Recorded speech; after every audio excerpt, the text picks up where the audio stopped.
லக்ஷ்மி சௌத்ரி.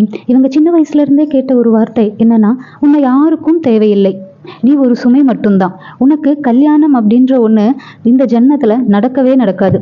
இந்த ஹர்ட்ஃபுல்லான வார்த்தைகள் தான் சிறு வயசுல இருந்தே அவங்க திரும்பி திரும்பி கேட்ட வார்த்தையா சொல்றாங்க. அரிய வகையான முக எலும்பு குறைபாட்டுடன் பிறந்தவங்க தான் இந்த லக்ஷ்மி. ஆனா இவங்களோட தோற்றத்தை பார்த்துதான் எல்லாரும் மோஸ்ட்லி எல்லாருமே கேலி செஞ்சாங்களாம். அதுவும் நான் ஃபர்ஸ்ட் சொன்ன பார்த்தியா, அந்த வார்த்தைகள் அவங்கள மிகவும் காயப்படுத்தி இருக்கு. ஒரு கட்டத்துல அவங்க என்ன பண்றாங்க அப்படின்னா, நம்ம முகத்தை இவ்வளோ எல்லாருமே நம்மளை பேசி காயப்படுத்துறாங்க அப்படிங்கிறதுக்காக அவங்க முகத்தை அவங்க கண்ணாடியில பார்க்கறதையே ஸ்டாப் பண்ணிட்டாங்களாம். இன்னும் சொல்லப்போனா அவங்க முகத்தை அவங்க பார்க்கறது விரும்பவே இல்லை, அவங்களும் விரும்பல அப்படின்ற அளவுக்கு மக்கள் அவங்கள ஹர்ட் பண்ணியிருக்காங்க. அதுவும் எப்படின்னா, உனக்கு மேரேஜே நடக்காது, நீ யாருக்குமே தேவையில்லை, நீ ஒரு சுமை அப்படின்ற மாதிரி மெயினா சொல்றது என்னன்னா, உனக்கு மேரேஜே நடக்காது, லைக் அந்த மாதிரி. பல அறுவை சிகிச்சைகள் செஞ்சு அந்த முகத்தை மறுபடியும் நார்மலா மாத்துறாங்க. ஆனா மக்களுடைய அந்த வார்த்தைகள் இருக்கு இல்லையா, இவங்க என்ன சொல்றாங்கன்னா, அறுவை சிகிச்சைகள் செஞ்ச அந்த தழும்புகள் கூட என் முகத்துல இருந்து மறைஞ்சிடலாம், ஆனா மக்கள் பேசின அந்த வார்த்தைங்கிறது இங்க தழும்புங்கிறாங்க. அந்த தழும்புகள் அளிப்பது அப்படிங்கிறது ரொம்ப கடினமான ஒரு விஷயமா இருக்கு அப்படின்றாங்க.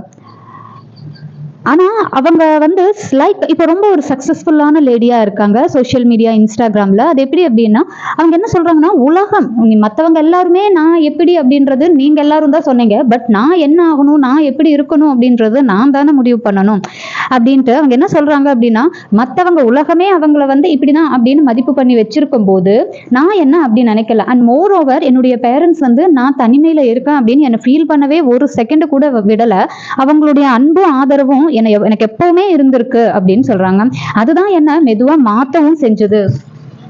அண்ட் தென் ஒரு கட்டத்துல நான் என்ன டிசைட் பண்ணேன் அப்படின்னா, மற்றவங்களுக்காக நம்ம வாழல, இது என்னுடைய லைஃப், எனக்காக தான் நான் வாழணும் அப்படின்னு அவங்க டிசைட் பண்றாங்க. அண்ட் தென் டீச்சர் ட்ரைனிங் முடிக்கிறாங்க, லைக் பிஎட் முடிக்கிறாங்க, டீச்சரா ஒர்க் பண்றாங்க. ஸோ நல்லா போயிட்டு இருக்கிற டைம்ல அவங்க டிபியால எஃபெக்ட் ஆகுறாங்க. ஸோ அதுக்காக சிகிச்சை பெற்று ரெக்கவரி ஆகக்கூடிய டைம்ல என்ன டிசைட், இதுதான் அவங்களுடைய லைஃபுடைய டேர்னிங் பாயிண்ட். என்ன டிசைட் பண்றாங்க அப்படின்னா, டே டு டே அவங்களுடைய லைஃப் அவங்க எவ்வளவு சேலஞ்சை ஃபேஸ் பண்றாங்க அப்படிங்கிறதும் அவங்களுடைய சஃபரிங்ஸும் சோஷியல் மீடியால அப்லோட் பண்ண ஆரம்பிக்கிறாங்க இன்ஸ்டால. ஆரம்பத்துல நிறைய ஹர்ட்டிங்ஸ் அண்ட் மாதங்கள் போக போக இன்னைக்கு அவங்களுக்கு லட்சக்கணக்கான பேர் சப்போர்ட்டா இருக்காங்க. ஸோ இதுல இருந்து நம்ம தெரிஞ்சுக்கிற மெசேஜ் என்ன அப்படின்னா, நம்ம எப்படி இருக்கணும் அப்படிங்கிறது நம்ம தான் டிசைட் பண்ணணும் இல்லையா. அது மற்றவங்கனால யாருமே சொல்ல முடியாது.